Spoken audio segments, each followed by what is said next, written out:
Hello students, SS first year ছাত্ৰ-ছাত্ৰীসকললৈ লৈ আহিছো আজি এটি অতি গুৰুত্বপূৰ্ণ video' SS first year result কেতিয়া দিব ফাৰ্ষ্ট ইয়াৰ পাছ কৰাৰ ক্ষেত্ৰত কেনেকুৱা নিয়ম মানি চলা হ'ব এইবাৰ সকলোকে পাছ কৰাই নিদিব নেকি গ্ৰেছ মাৰ্কছ দি পাছ কৰাই দিবনে সকলোকে কি সাবজেক্টত গ্ৰেছ মাৰ্কছ নিদিয়ে এটসেট্ৰা জাতীয় বিভিন্ন প্ৰশ্ন SS ফাৰ্ষ্ট ইয়াৰৰ ছাত্ৰ-ছাত্ৰীসকলৰ মনত চলি আছে আৰু বহু ছাত্ৰ-ছাত্ৰীয়ে বিভিন্ন সময়ত আমাৰ বিভিন্ন ভিডিঅ'ত এনেকুৱা প্ৰশ্ন সুধি থকা দেখা যায় গতিকে আজিৰ ভিডিঅ'ৰ মাধ্যমত মই ছাত্ৰ-ছাত্ৰীসকলৰ মনত চলি থকা এনে বিভিন্ন প্ৰশ্নৰ উত্তৰবোৰ দিবলৈ চেষ্টা কৰিছো গতিকে ভিডিঅ'টো স্কিপ নকৰি সম্পূৰ্ণকৈ চাবা আৰু লাইক তথা কমেন্ট কৰি দিবা লগতে লাইক বাটনৰ ওচৰত লিখা থকা HYPE অৰ্থাৎ হাইপত ক্লিক কৰি দি মোৰ চেনেলটো আগুৱাই যোৱাৰ ক্ষেত্ৰত সহায় কৰিব বুলি আশা ৰাখিলো ষ্টুডেন্টস তোমালোকে নিশ্চয় জানা যে 2026 চনত Assam state school education board চমুকৈ ASSEB ডিভিজন 2 যি আগতে Assam higher secondary education council আছিল তেওঁলোকৰ ফালৰ পৰা এক অফিচিয়েল নোটিছ জাৰি কৰি SS ফাৰ্ষ্ট ইয়াৰ এক্সামৰ ক্ষেত্ৰত বা SS ফাৰ্ষ্ট ইয়াৰ ৰিজাল্টৰ ক্ষেত্ৰত ছাত্ৰ-ছাত্ৰীসকলে 30 পাছিং মাৰ্কছ 30% পৰা 33% কৰা হৈছিল যাৰ ফলত ষ্টুডেণ্টসকলৰ মাজত হাহাকাৰৰ সৃষ্টি হৈছিল তাৰ পাছত এক্সাম হোৱাৰ পাছত বহুতো ছাত্ৰ-ছাত্ৰীসকল কনফিউজ হৈ গৈছে তেওঁলোকৰ ৰিজাল্টক লৈ প্ৰতি বছৰৰে SS first year result district wise declare কৰা হ'ব কিন্তু এইবাৰ এক্সামত পাছ কৰাৰ প্ৰচেছটো অলপ বেলেগ হ'ব জানিব পৰা মতে আসাম ষ্টেট স্কুল এডুকেশ্যন বোৰ্ডৰ ফালৰ পৰা ডিস্ট্ৰিক্ট বোৰ্ডসমূহক দিয়া হৈছে কিছু ভিতৰুৱা ইনষ্ট্ৰাকচন যাৰ ওপৰত ভিত্তি কৰি SS ফাৰ্ষ্ট ইয়াৰ এক্সামৰ কপি চেকিংৰ ক্ষেত্ৰত বিভিন্ন ডিস্ট্ৰিক্ট যেনে হুজাই ডিস্ট্ৰিক্টত কিছুমান সাবজেক্টৰ কপিজবোৰ SS সেকেন্ড ইয়াৰৰ দৰে ইভালুৱেশ্যন জোনত একেলগে চেক কৰাৰ ব্যৱস্থা কৰা হৈছে আনহাতে সমগ্ৰ অসমতে SS ফাৰ্ষ্ট ইয়াৰ এক্সামৰ কপিজবোৰ নিজা স্কুলৰ কলেজ টিচাৰসকলে আগতে চেক কৰিছিল কিন্তু এইবাৰ বহুত ডিস্ট্ৰিক্টত হুজাই ডিস্ট্ৰিক্টৰ দৰে ইভালুৱেশ্যন জোনত একেলগে কপিজবোৰ চেক কৰা হৈছে অৰ্থাৎ নিজৰ কলেজ বা স্কুলৰ টিচাৰসকলে চেক কৰা নাই আনহাতে অন্য কিছুমান ডিস্ট্ৰিক্টত স্কুল কলেজবোৰৰ মাজতে কিছুমান সাবজেক্টৰ কপিজবোৰ সাফল অৰ্থাৎ অদলাবদলি বা এক্সচেঞ্জ কৰি চেকিং কৰিছে গতিকে কপি চেকিংৰ প্ৰচেছটো ডিস্ট্ৰিক্ট ওয়াইজ একেবাৰে বেলেগ হৈছে একেদৰে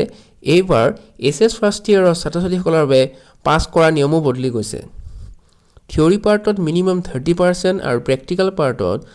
বা প্ৰজেক্টৰ ক্ষেত্ৰত মিনিমাম 40% পালেহে পাছ কৰিবা আৰু ওভাৰঅল 33% পাবই লাগিব ছাত্ৰ-ছাত্ৰীসকল প্ৰতি বছৰে দেখা যায় যে প্ৰায় 100% ষ্টুডেণ্টছে SS ফাৰ্ষ্ট ইয়াৰ এক্সামত পাছ কৰে বা পাছ কৰাই দিয়া যায় কিন্তু এইবাৰ কৰাই নিদিব নেকি অৰ্থাৎ পাছ কৰাই নিদিব নেকি এই কথাটোৱে বাৰে বহুতো ষ্টুডেণ্টৰ মনত আহি আছে যেহেতু বহুতো নতুন নিয়ম আহিছে গতিকে আগৰ বছৰৰ দৰে অল এলাউ নহবও পাৰে কিন্তু কোনো ষ্টুডেণ্টে যদি পাছিং মাৰ্কছৰ কমে বা গ্ৰেছ মাৰ্কছ দিয়াৰ প্ৰয়োজনীয়তা অনুভৱ হয় তেতিয়াই তেনে ষ্টুডেণ্টক গ্ৰেছ মাৰ্কছ দি পাছ কৰাই দিব পাৰে কিন্তু ডিস্ট্ৰিক্ট বোৰ্ডৰ ওপৰত এই কথাটো নিৰ্ভৰ কৰে গতিকে ডিস্ট্ৰিক্ট ওয়াইজ এই প্ৰচেছটো বেলেগ হ'ব অৱশ্যে গ্ৰেছ মাৰ্কছ দিয়াৰ ক্ষেত্ৰত কেইটামান সকলো ডিস্ট্ৰিক্টতে কমন বা একে নিয়ম চলে যেনে ইংলিছ তথা এমাইল বা আছামিছৰ উদাহৰণস্বৰূপে আছামিজ কাৰণ এমাইল বিভিন্ন হ'ব পাৰে যেনে বেংগলী হ'ব পাৰে কাৰোবাৰ হয়নে তেনেকুৱা থাকে বা অল্টাৰনেটিভ ইংলিছক বাদ দি বাকি থকা চাৰিটা সাবজেক্টৰ এটা ফ'ৰ্থ সাবজেক্ট হয় যিটোত